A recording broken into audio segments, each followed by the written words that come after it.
15 minutes grand max, pas plus la vidéo. On va y arriver.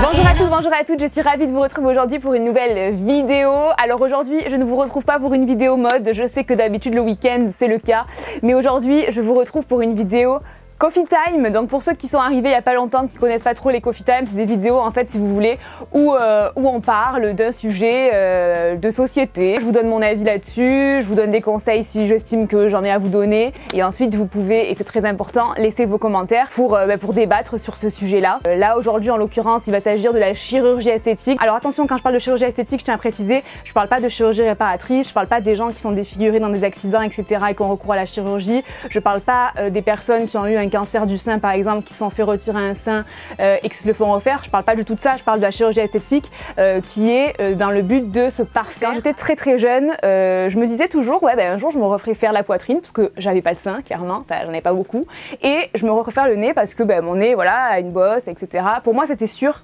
c'est la période où on se sent mal dans sa peau, c'est la période où on se cherche et en fait au final c'est grâce à je pense un ensemble de choses qui a fait que aujourd'hui j'ai plus envie en fait et j'arrive à m'accepter très bien comme ça. Je me suis rendu compte que c'était un phénomène de mode. Bon après il n'y a pas que ça, je pense aussi qu'il y a le fait que j'ai un copain, Rémi, qui a réussi, c'est vrai, à me donner énormément plus de confiance en moi.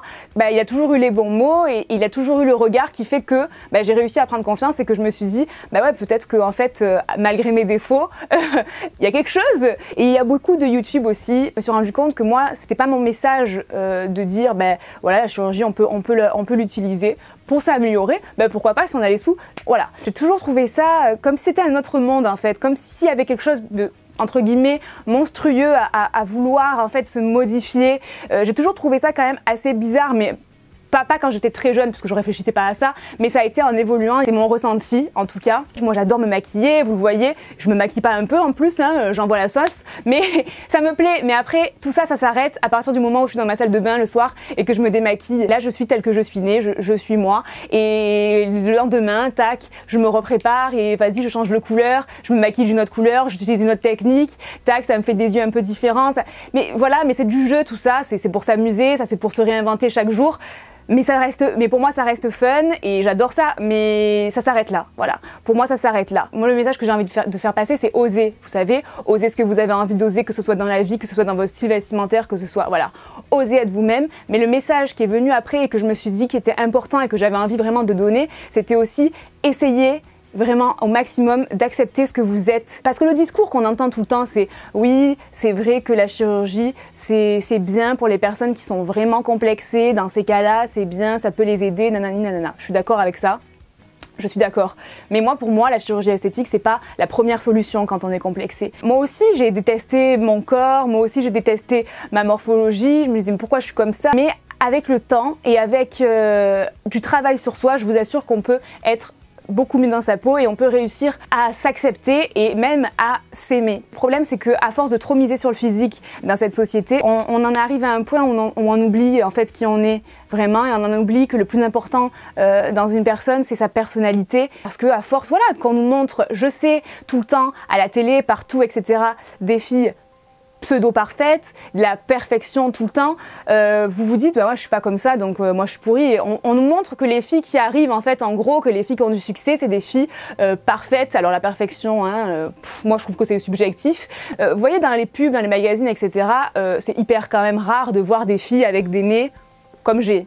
Clairement. Les nez un petit peu imposants entre guillemets, oui c'est considéré comme des nez masculins. Alors ça j'adore ce terme. Je l'ai pensé moi aussi, franchement je l'ai pensé. Alors à quel moment, à quelle heure toutes les filles ont un nez tout fin, tout droit, tout ci, tout là, à quel moment? Ça c'est ce qu'on a voulu dire. On a voulu dire que les femmes devaient être fines, devaient avoir un visage fin, un nez fin. Ça c'est ce qu'on nous a inculqué, c'est ce que la société nous inculque, c'est ce que les magazines, les pubs etc nous disent tous les jours, mais ça c'est du fake. Moi j'estime pas que j'ai un nez de mec. Je suis désolée, c'est le nez qui est né de mes parents, qui m'ont fait ensemble. Et pourtant, moi, je l'ai pensé pendant très longtemps.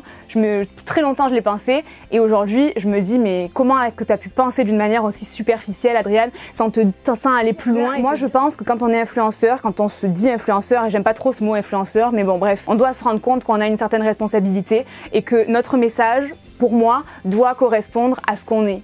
Et moi, si mon message, c'est essayer au maximum de vous accepter, apprenez à vous aimer parce que vos petits défauts, vous faites peut-être une fixation dessus, mais c'est ce qui fait aussi votre personnalité, c'est ce qui fait aussi que vous êtes unique, c'est ce qui fait aussi que vous êtes un mélange entre vos deux parents. Je suis peut-être un petit peu trop poétique comme personne, comme quand je parle de rides, souvent, je me dis que les rides, ben, elles commencent à apparaître et qu'elles correspondent à l'histoire qu'on raconte parce que, vous voyez, moi je vois qu'aujourd'hui, j'ai bientôt 26 ans et je vois que je pense que c'est des rides d'expression qui commencent à se marquer là. J'ai deux fossettes là qui ne partent plus. C'est-à-dire que même quand je souris pas, j'ai deux petits traits là parce que je sais que j'ai passé ma vie à sourire, j'ai passé ma vie à rigoler et enfin jusqu'ici et je passerai encore ma vie à rigoler, je l'espère.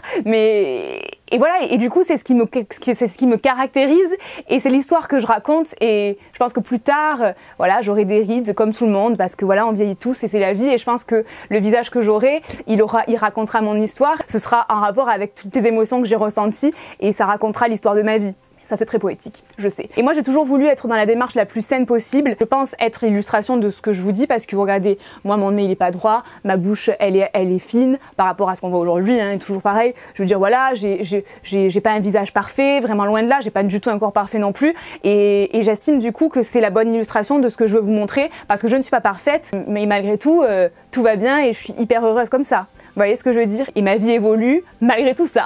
Vous voyez? Donc il faut arrêter de dédramatiser et de se dire ah bah, que parce qu'on n'a pas la bouche, le nez qui correspond à tout ce qu'on voit aujourd'hui dans les magazines, sur internet, partout, qu'on n'est pas normaux ou qu'on n'est pas beau parce que c'est faux. Sachez-le, c'est faux. Il y aura toujours des personnes à qui on plaira pas, il y aura toujours des personnes à qui on plaira qu'on soit n'importe comment. Et moi je pense aussi que la chirurgie ça peut être malsain pour toutes les personnes que j'ai pu voir aussi quand j'avais fait mon stage à l'époque, que j'ai pu voir venir et dire je voudrais les fesses de Kim Kardashian ou je voudrais le nez de un tel. Ça c'est un truc qui me choque profondément. Il y a où l'identité de la personne là-dedans? C'est dommage de se perdre et d'essayer de devenir quelqu'un d'autre alors que je suis sûre qu'on a plein de choses en soi qui fait qu'on est unique et qui fait qu'on a une valeur particulière. Alors moi la chirurgie je suis pas contre, je suis pas pour. Je fais le choix, moi, de ne pas en faire. Il y a des personnes que ça aide énormément, il y a des personnes que ça détruit. Il y a de tout, mais après, c'est à chacun de faire son choix. Juste, pour toutes les personnes les plus jeunes qui me regardent, essayez de réfléchir et d'aller plus loin que ce que vous voyez à la télé, sur les magazines et même sur YouTube. Quand on est sur YouTube, quand on est à la télé, etc., en général, on sait très bien se mettre en valeur, on sait très bien se maquiller, on sait en général ce qui nous va, etc. On sait être sous notre meilleur jour. Une fois que tous les artifices sont enlevés, on est tout à fait banal. N'estimez jamais que quelqu'un est au-dessus de vous parce que vous la voyez faire la belle sur Instagram ou à la télé ou sur les magazines. C'est facile, tout le monde peut faire ça. Je vous assure que tout le monde peut le faire, tout le monde peut se mettre en valeur, tout le monde peut se donner un petit air au-dessus, mais c'est pas pour ça que c'est vrai. Prenez du recul vraiment. Je sais qu'il y a des gens qui sont très lucides, même très jeunes, mais essayez quand même de prendre du recul. Parfois je lis des choses, que ce soit n'importe où, sur des commentaires, sur Instagram, etc. Je trouve ça fou parce que je vois qu'il y a des personnes qui idéalisent complètement d'autres personnes qu'ils estiment au-dessus, qu'ils estiment être un but dans la vie. Non, franchement, gardez votre propre personnalité. Dites-vous que personne n'est au-dessus de vous, mais personne n'est en dessous non plus. Je me dis qu'un jour j'aurai des enfants et que peut-être ces enfants-là, je sais pas, peut-être que j'aurai une fille qui aura le même nez que moi. Et c'est important pour moi qu'elle se reconnaisse en moi, qu'elle voit que ben ouais, j'ai ça de maman, j'ai ça de papa, nanana. Et je trouve que c'est important pour l'équilibre d'une personne de voir que d'où elle vient au final, entre guillemets. C'est le message le plus sain que je pourrais leur apporter et je pense que ça pourrait être important dans leur éducation parce que oui, je réfléchis souvent à l'éducation de mes enfants, même si j'en ai pas encore, parce que j'ai peur en fait. J'ai peur, je me dis le jour où j'en aurai, j'ai pas envie de faire d'erreurs, on fait toujours des erreurs, il n'y a aucun parent parfait, je suis d'accord, mais je pense que ça c'est une grosse partie quand même dans cette société d'aujourd'hui, toute cette partie image, acceptation de soi, etc. etc. J'ai envie de montrer qu'on peut être une femme imparfaite mais qu'on peut aller au bout de ses objectifs parce qu'on croit en sa personnalité et parce qu'on croit en ce qu'on est. Voilà, écoutez, je crois que cette vidéo est terminée, elle a été tellement déstructurée. Tout ça pour vous dire que réfléchissez bien, quoi qu'il en soit, quels que soient vos choix, assumez-les jusqu'au bout parce que c'est important d'assumer ses choix dans la vie. Réfléchissez toujours à ça, est-ce que ça va me rendre plus heureux, est-ce que ça va m'épanouir davantage et voilà, pesez toujours les pour et les contre dans quelles que soient les situations. C'est vraiment le message de la vidéo. Prenez confiance surtout en vous et en la personne que vous êtes au fond de vous. Prenez confiance en votre personnalité et puis pour moi ça sera toujours le plus important de toute façon. Je vous laisse débattre en commentaire, quels que soient vos choix et quel que soit le message que vous avez envie de faire passer. Surtout, soyez tolérant envers les avis des autres. C'est très important d'accepter le choix des autres, de savoir qu'on n'a pas l'avis universel, de savoir qu'on n'a pas la bonne parole. C'est notre parole, c'est ce qui nous semble bien. Ça ne veut pas dire que forcément c'est la meilleure pour tout le monde. Donc voilà, je vous fais plein d'énormes bisous et je vous dis à très vite pour la prochaine vidéo. Ciao! C'est ma fille, je suis encore là. Je t'invite à me rejoindre sur les réseaux sociaux, t'as tous les liens en barre d'infos, tu verras, c'est super facile. Et aussi à t'abonner à ma chaîne si jamais tu n'es pas abonné et que tu aimes mes vidéos. Tu peux aussi me retrouver sur mon blog où je poste plein de looks du jour, parce que mon blog c'est surtout un blog mode. Et maintenant je te fais plein de gros bisous et n'oublie pas le petit pouce en l'air pour m'encourager. Ciao!